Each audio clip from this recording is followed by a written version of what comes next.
सोमवार व्रत कथा। इस कथा के बिना अधूरा है सोमवार का व्रत। भगवान शिव पूरी करेंगे सभी इच्छाएं।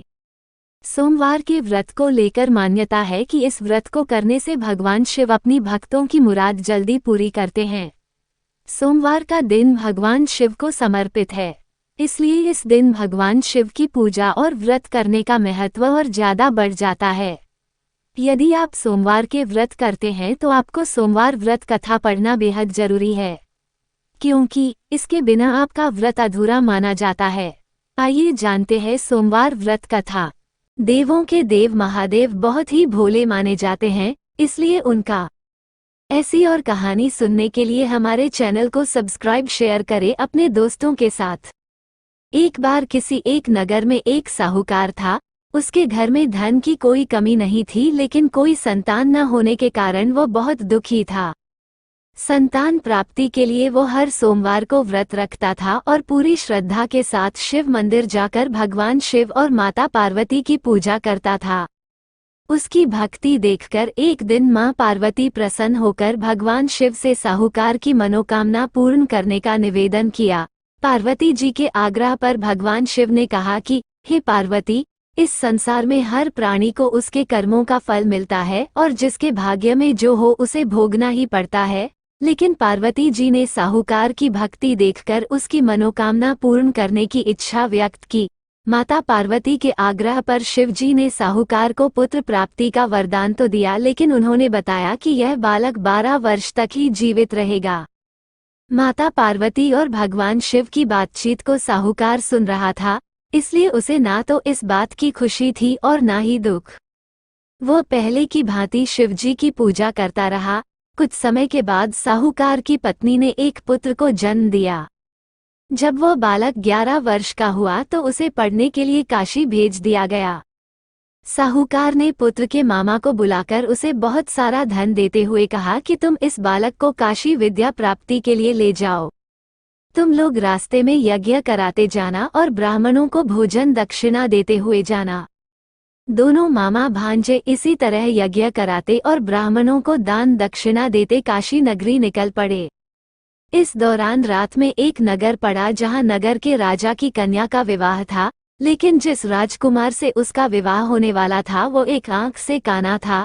राजकुमार के पिता ने अपने पुत्र के काना होने की बात को छुपाने के लिए सोचा, क्यों न उसने साहूकार के पुत्र को दूल्हा बनाकर राजकुमारी से विवाह करा दूं।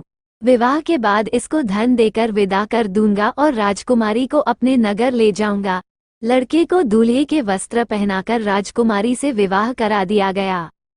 साहूकार का पुत्र ईमानदार था, उसे यह बात सही नहीं लगी, इसलिए उसने अवसर पाकर राजकुमारी के दुपट्टे पर लिखा कि तुम्हारा विवाह तो मेरे साथ हुआ है, लेकिन जिस राजकुमार के संग तुम्हें भेजा जाएगा वो एक आंख से काना है।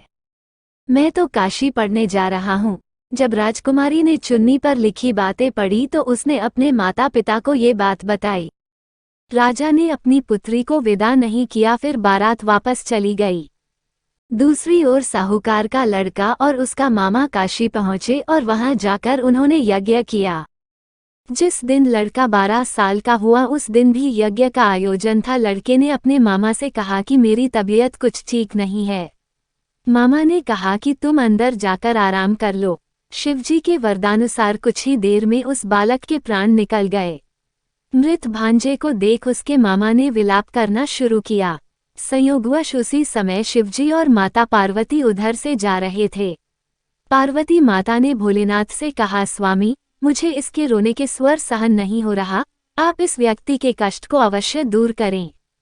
जब शिवजी मृत बालक के समीप गए तो वह बोले कि यह उसी साहूकार का पुत्र है जिसे मैंने 12 वर्ष की आयु का वरदान दिया था।